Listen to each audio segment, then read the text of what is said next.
এই রান্নাটা আমি যতই করি না কেন আমার পরিবারের লোকদের এই খাবারটা খাওয়ার প্রতি কোনো রকম অরুচি আসে না। তো পুরো ভিডিওটা দেখবেন সবাই। হ্যালো এভরিওয়ান, আসসালামু আলাইকুম। আবারও চলে আসলাম একটি ছোট্ট ভিডিও নিয়ে। তো আজকে দুপুরে রান্নাবান্না থেকে ভিডিওটা শুরু করলাম। আপনাদের ভাইয়া হচ্ছে অনেকগুলো পটল নিয়ে আসছিল, তো পটলগুলো নষ্ট হয়ে যাচ্ছিল, কিছুদিন ধরে ফ্রিজেই ছিল।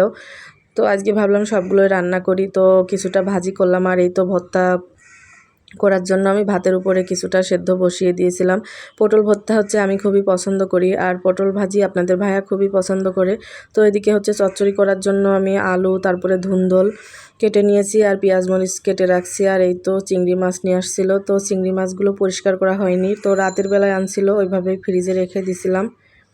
তো এই জন্য সবগুলোই বের করে নিলাম, ভাবলাম যে পরিষ্কার করে রাখবো আর কিছুটা রান্না করব। আর এই তো আজকে চচ্চড়ি করব হচ্ছে মশলা কষিয়ে। আমি সবসময় কিন্তু হাতে মেখে চচ্চড়ি করি, তো আজকে ভাবলাম যে একটু অন্যরকমভাবে রান্না করি। তো পেঁয়াজ মরিচটা ভেজে তার মধ্যে চিংড়ি মাছও দিয়ে দিছিলাম, একসাথেই ভেজে নিলাম। তো তারপরেই তো লবণ, হলুদ, ধনিয়া গুঁড়া, মরিচের গুঁড়া সব কিছু একসাথে দিয়ে একটুখানি পানি দিয়ে কষিয়ে নিচ্ছি। তো এভাবে রান্না করলেও কিন্তু চচ্চড়িটা খেতে অনেক বেশি মজা হয়। আর আমাদের পরিবারের সবাই চচ্চড়ি খেতে খুবই পছন্দ করে, বিশেষ করে আপনাদের ভাইয়া চচ্চড়ি, ভাজি এ ধরনের খাবারগুলো একটু বেশি পছন্দ করে। আর হচ্ছে ধুন্দল থেকে কিন্তু অনেক পানি বের হয়, তো আমি একটুও পানি দিইনি, কষাইতে কষাইতে ধুন্দল থেকে পানি বের হয়েছে অনেকখানি, এই পানি দিয়ে রান্না হয়ে গেছে আর কি চচ্চড়ি রান্নাটা। আর চচ্চড়ি রান্না হতে হতে এদিকে আমি কিন্তু চিংড়ি মাছটা পরিষ্কার করে নিয়েছি, তো এবার টিফিন বক্সে করে ফ্রিজে রেখে দিব। আর ভয়েস দেওয়ার সময় বাইরে থেকে প্রচুর পরিমাণে আওয়াজ আসতেছে, মানে তিনতলায় বাসার কাজ চলতেছিল। তো এই তো দুপুরে রান্নাবান্না হয়ে গেল। তারপরে সন্ধ্যার সময় একটু পাস্তা রান্না করছিলাম, আপনাদের ভাই আজকে বাসায় ছিল।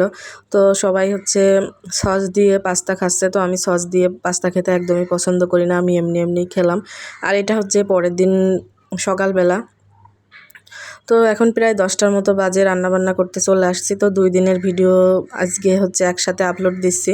আর আজকে হচ্ছে আবার চচ্চড়ি রান্না করতেছি। কালকে চচ্চড়িটা আপনাদের ভাইয়ার কাছে অনেক ভালো লাগছে, তো এই জন্য আজকে আবার তো ধুন্দল ছিল, তো ধুন্দলগুলো হচ্ছে একটু বেশি শক্ত হয়ে গেছিলো, তো এই জন্য ভাবলাম যে কিছুটা ভাজি করি।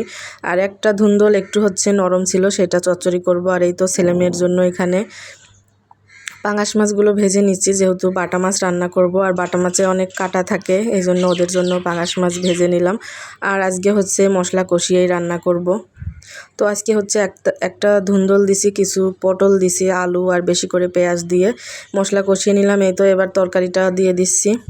তো কালকে হচ্ছে চিংড়ি মাছ দিয়ে রান্না করছিলাম, আজকে ফ্রিজে হচ্ছে বাটা মাছ ছিল 3টা, তো ভাবলাম যে বাটা মাছ দিয়ে রান্না করি। আপনাদের ভাইয়া হচ্ছে বাটা মাছ খুবই পছন্দ করে, আর বাটা মাছ খেতে কিন্তু ভালোই লাগে, অনেকটা মিষ্টি মিষ্টি লাগে আমার কাছে। আর এই তো কষিয়ে নিলাম, এবার হচ্ছে পানি দিয়ে দিব একটুখানি, ভালো করে কিন্তু কষিয়ে নিয়েছি। আর আজকে তরকারিতে একটু ঝাল বেশি হয়ে গেছিলো, মানে মরিচের গুঁড়া একটু বেশি দিয়ে দিছিলাম। তো আপনাদের ভাইয়া একদমই ঝাল খেতে পারে না, ছেলে মেয়ে যে পরিমাণ খেতে পারে আপনাদের ভাইয়া সেই পরিমাণও ঝাল খেতে পারে না।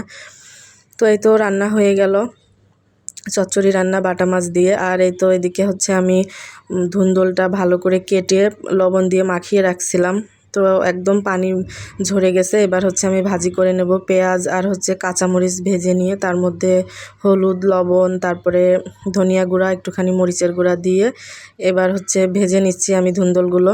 তো ধুন্দল থেকে আস্তে আস্তে পানি বেরোচ্ছে আর আমি আস্তে আস্তে করে ভাজি করে নিব। আর এই ধুন্দল ভাজি খেতে কিন্তু অনেক বেশি মজা হয়েছিল। তো দুপুরে হচ্ছে আমি শুধু চচ্চড়ি দিয়ে খাবার খেয়ে নেব। তো তারপর হচ্ছে রাতের বেলায় আপনাদের ভাইয়া ঝালমুড়ি নিয়ে আসছিল, অনেক রাতে আসছিল, ছেলে মেয়ে ঘুমিয়ে গেছিলো, তো তাদের ঘুম থেকে উঠিয়ে সবাই মিলে একসাথে ঝালমুড়ি খেয়ে নিচ্ছি। তো এই ছিল আজকের ভিডিও, ধন্যবাদ।